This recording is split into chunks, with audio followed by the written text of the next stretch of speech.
మేడూర్ గారు రవి మేడూర్ గారు నమస్తే సార్. నమస్కారం అండి. రైట్, రవి మేడూర్ గారు గతంలో మనం ఐటీ రిలేటెడ్ ఇష్యూస్ సంబంధించి ట్రంప్ నిర్ణయాల మీద చాలా సందర్భాలు మాట్లాడుకున్నాం. కానీ ఇప్పుడు ఈ పైరసీ అనేది ఇప్పుడు ఒక సెన్సిటివ్ సబ్జెక్ట్ అయిపోయింది.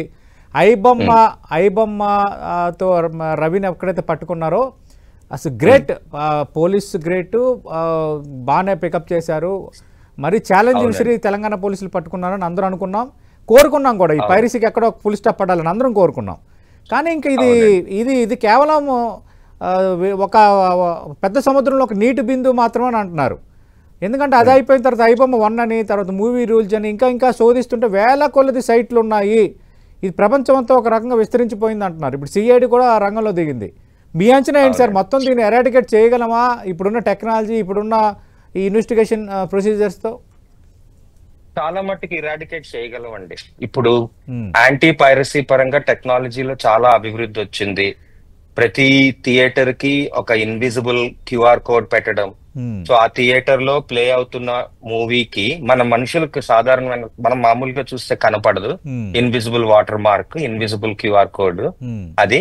కానీ వాళ్ళు క్యామ్ కార్డర్ తో గానీ తీస్తే, వేరే కెమెరా బయట కెమెరాతో ఆ స్క్రీన్ ని గానీ వాళ్ళు క్యాప్చర్ చేసుకుంటే అది ఎక్కడ ప్లే చేసినా కూడా అది ఏ థియేటర్ లో అది తీయబడింది అనేది మనకు వెంటనే తెలిసిపోతుందండి. అది అంతేకాకుండా ఒక క్యామ్ కార్డర్ తోటి వాళ్ళు తీస్తూ ఉంటే దాన్ని అంత బాగా రాకుండా చేసేలాగా యాంటీ క్యామ్ కార్డింగ్ టెక్నాలజీ అని ఇన్ఫ్రారెడ్ బేసిస్ తోటి దాన్ని కూడా పెట్టి మనం ఆ వీడియోలు సరిగ్గా రాకుండా చేయగలమండి. అంతేకాకుండా పైరసీ మధ్యలో థియేటర్ లో రికార్డ్ చేయడమే కాకుండా ఇక్కడ నుంచి డిస్ట్రిబ్యూషన్ టైంలోని స్ట్రీమింగ్ అయితే అంత ప్రాబ్లం లేదు, కానీ దాన్ని ఒక కాపీ చేసి దాన్ని డిస్ట్రిబ్యూట్ చేస్తే గనక అక్కడ కూడా అయ్యే అవకాశం ఉంది. దాన్ని ఎన్క్రిప్షన్ ద్వారా డిజిటల్ సినిమా ప్యాకేజ్ ఎన్క్రిప్షన్ అని చాలా పవర్ఫుల్ టెక్నాలజీస్ వచ్చాయి అవి. తర్వాత దాంట్లోనే వాళ్ళకు ఒక కీ ఉండాలి. అంటే ఇప్పుడు మన క్రిప్టోగ్రఫీ మీరే ఉంటారు, క్రిప్టోగ్రఫీ పద్ధతుల ప్రకారంగా క్రిప్టోగ్రఫీ లాగానే మనం దాన్ని ఎన్క్రిప్ట్ చేసి కీ తోటే వాళ్ళు దాన్ని డీక్రిప్ట్ చేసేలాగా. అంతేకాకుండా వాటర్ మార్క్ కూడా మేము కూడా ఇంతకు ముందర చేసాము. ఒక అల్ట్రాసౌండ్ సిగ్నేచర్ పెడతాం ఆ మూవీలో. అది మళ్ళీ మన మనుషులకి వినబడదు. అది మామూలుగా విన్నట్టుగానే ఉంటుంది. కానీ మనం ఒక అల్ట్రాసౌండ్ రికార్డర్ గానీ మనం తెచ్చుకుంటే దాంట్లోని ఈ అల్ట్రాసౌండ్ రికార్డింగ్ ద్వారా మనం ఏ థియేటర్ లో ఇది సౌండ్ రికార్డ్ చేయబడింది అనేది తెలిసిపోతుంది.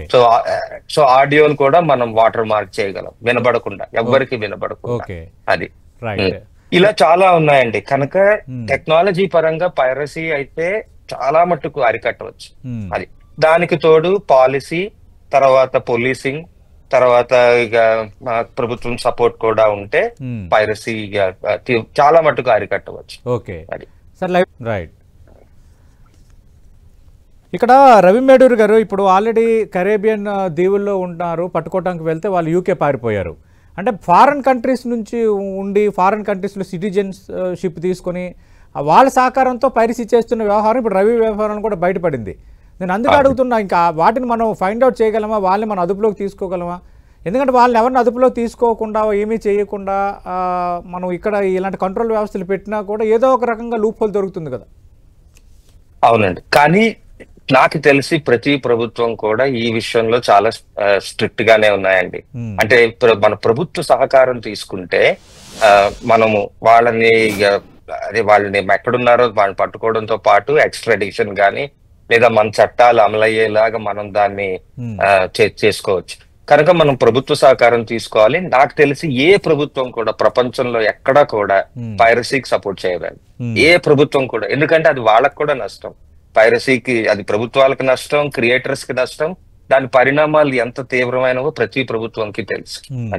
కనుక మనం ప్రభుత్వ సహకారం తీసుకుంటే వాళ్ళు ఎక్కడున్నా కూడా, అంటే ప్రతి వాళ్ళు వెంటనే దొరికేస్తారని అనను కానీ వాళ్ళు ఎక్కడ కూడా తప్పించుకోలేరు. వాళ్ళు ఏ దేశంలో దాక్కున్నా సరే ఎప్పటికైనా దొరికిపోవాల్సింది. ఎప్పటికైనా సరే మన చట్టం ప్రకారంగా వాళ్ళకి శిక్ష పడాల్సి. ఇంకెలాంటి ఇనిషియేటివ్స్ తీసుకుంటే మన పైరసీని ఆఫ్ చేయొచ్చు సార్? ముఖ్యంగా టెక్నాలజీ పరంగా నేను ఇప్పటికే చెప్పానండి. ఇది స్క్రీన్ లో ప్లే అవుతున్నప్పుడు దాన్ని వేరే కెమెరా తోటి అది రికార్డ్ చేయకుండా మనం ఇప్పటికే చేయగలం. అంతేకాకుండా ఏ థియేటర్ లో అవుతోంది అనేది వీడియో ద్వారా, ఆడియో ద్వారా, రెండిటి ద్వారా మనం దాన్ని కనిపెట్టగలం. అంతేకాకుండా సరఫరాలో దాన్ని ఎన్క్రిప్షన్ ద్వారా ఎవరి చేతుల్లోకి వెళ్లకుండా ఎవరికైతే చెందాలో అది వాళ్ళ చేతుల్లోకే వెళ్ళేటట్టుగా చేయగలం. అంతేకాకుండా బ్లాక్ చైన్ ద్వారా కూడా కొంతమంది సొల్యూషన్ చేశారు. అంటే దానికి ట్రేసబిలిటీ అన్నమాట, ఎక్కడి నుంచి ఎక్కడికి ఎలా సరఫరా అయ్యింది అనేది. దాన్ని బట్టి కూడా ఎక్కడ ఇది జరిగింది అనేది మనము వెంటనే తెలుసుకోగలుగుతాం. అది ఇవన్నీ చేయగలం. ఇదంతా ఒక ఎత్తు అయితే, చూసే వాళ్ళు కూడా వాళ్ళు చూస్తున్న కాంటెంట్ ఇది, ఈ కాంటెంట్ అనేది ఉచితంగా రావట్లేదు, దీనికి ఎంతమందో శ్రమ ఉంది, దీని వెనకాతలు ఎంతో మంది ఉద్యోగాలు, జీవితాలు ఉన్నాయి అనే వాళ్ళ బాధ్యత ఎరిగి, అది థియేటర్ లోని ఎక్కువ అనుకుంటే ఓటీటీలో చూడొచ్చు, ఓటీటీలోని ఎక్కువ అనుకుంటే లేదా థియేటర్ ఎక్స్పీరియన్స్ కావాలంటే థియేటర్ కి వెళ్ళి చూడొచ్చు. అంతేగాని చూసే వాళ్ళు కూడా బాధ్యత ఉంటుందండి. ఇది కేవలం ప్రభుత్వమును తర్వాత ఇండస్ట్రీయే కాదు, ప్రేక్షకులు కూడా కొంచెం బాధ్యతతో ఉంటే దీన్ని పూర్తిగా అరికట్టచ్చు.